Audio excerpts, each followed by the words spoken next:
The Witch and the Definitely Dead Detective by Sadie Brent, Chapter 32, A Truth Unveiled.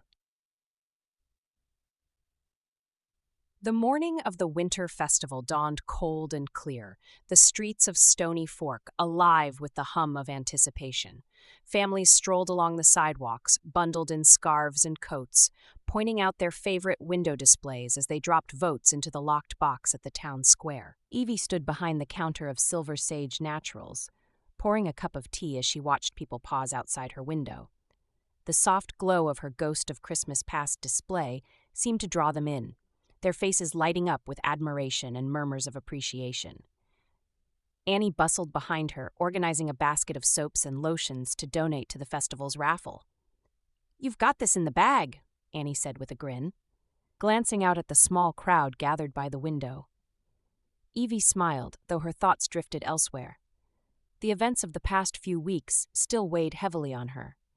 The revelation of Hugo's guilt and the danger she'd narrowly escaped etched into her mind. But the warmth of the town's support and the presence of her oldest friend softened the edges of her anxiety. She glanced at the clock. Almost time to close up and head to the square. Do you think? The sound of the bell over the door cut her off. Evie turned to see Marcellus stepping inside, his tall frame silhouetted by the fading sunlight. Behind him was a group of townsfolk, each holding a candle or a small bouquet of flowers. Evie's breath caught as she spotted a large, wrapped package cradled in Marcellus' arms. "Marcellus?" she asked, her voice tinged with confusion. He smiled gently, setting the package down on the sidewalk outside her window. "We thought it was time we honored Lizzie, properly." Evie and Annie stepped outside, the cold air biting at their cheeks as the crowd formed a quiet semicircle around the shop. James, curious and alert, hovered just inside the shop, his ghostly figure faintly visible to only Evie as she stood by the door. Marcellus unwrapped the package, revealing a stunning portrait of Lizzie. The painting captured her essence perfectly. Her vibrant smile, the mischievous twinkle in her eyes, the quiet strength in her posture. Evie's throat tightened as tears welled up in her eyes. Marcellus stepped back and addressed the crowd, his deep voice steady but tinged with emotion. Lizzie Hutchison wasn't just a friend or a neighbor. She was a force of nature. She had this way of seeing the best in people, even when they couldn't see it themselves. She changed lives, including mine. He paused, his gaze softening as he looked at Evie. Lizzie built something special here. Not just this shop, but a community of people who loved her. And now, her niece has stepped into her shoes, continuing that legacy in her own way. I think I speak for all of us when I say we're proud of you, Evie.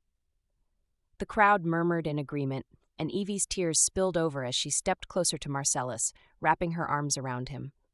"Thank you," she whispered. One by one, the townsfolk stepped forward, placing candles and flowers at the base of the portrait. Each one offered Evie a kind word, a hug, or a squeeze of the hand before making their way to the square. By the time the last person had gone, the sidewalk in front of the shop was filled with light and color, a glowing tribute to Lizzie's memory. Marcellus placed a hand on Evie's shoulder. She would have loved this. Evie smiled through her tears. She really would have. As the sun dipped lower in the sky, Evie and Annie made their way to the town square, joining the rest of Stony Fork for the festival. Twinkling lights strung across the square cast a warm glow over the crowd, and the air was filled with the scent of roasted chestnuts and mulled cider. Laughter and music echoed off the brick buildings, and children darted between the booths, their cheeks pink from the cold. Sheriff Joe Stone stood at the center of the square, the locked box of votes perched on a table before him.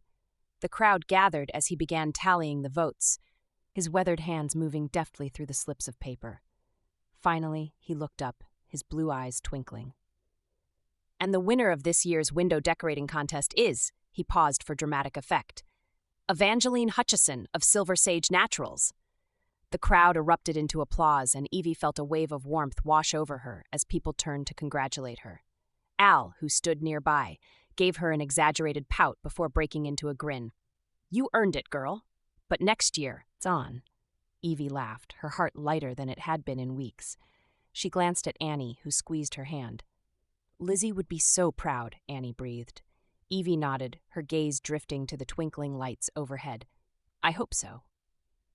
Later that night, after the festival had wound down and Annie decided to stay behind to enjoy the music and company a little longer, Evie returned to the shop. The space was quiet and still, the glow of Lizzie's memorial outside casting soft shadows across the walls. Spinks curled up on the couch, his tail flicking lazily as Evie sat down at the roll-top desk. For weeks, she'd avoided opening the Crypto Arcanum, unsure of what it might reveal. But tonight, she felt a pull she couldn't ignore. Her fingers brushed the edge of the hidden drawer, and as it slid open, a faint warmth seemed to emanate from the book within.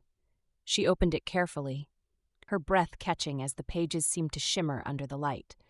Beside the original clue that had led her to uncover Hugo's guilt, a new line of script appeared, flowing and elegant. "Thank you for uncovering my truth, L." Evie stared at the words, her heart pounding. "Lizzie?" she whispered. James appeared beside her, his ghostly presence steady and calm. "It has to be, but how?" Evie shook her head, her mind spinning. "I don't know, but it feels like her. Like she's still here." James nodded, his gaze thoughtful. "Whatever this book is, Evie, it's connected to her. And now it's connected to you." Evie closed the book gently, her fingers lingering on the cover. "I'll figure it out," she whispered. "Whatever it is, I'll figure it out." As she sat back in her chair, the weight of the day settled over her, mingling with a strange sense of peace. Lizzie was gone, but her presence lingered, in the shop, in the town, and in the book that had been the catalyst for everything. Evie didn't know what the future held, but for the first time in weeks, a calm washed over her. She wasn't just staying in Stony Fork anymore. She was home. The end, for now. Thank you for reading. Dear reader, I hope you enjoyed The Witch and the Definitely Dead Detective, and that it brought a little joy, adventure, or inspiration to your day. Your support as a reader means the world to me. It's what makes sharing stories like this so worthwhile. If you loved this book, I'd be so grateful if you'd take a moment to leave a review on Amazon. Your thoughts not only help other readers discover this story, but also make a big difference to authors like me. Thank you for being part of this journey. I can't wait to share more adventures from the Crypto Arcanum.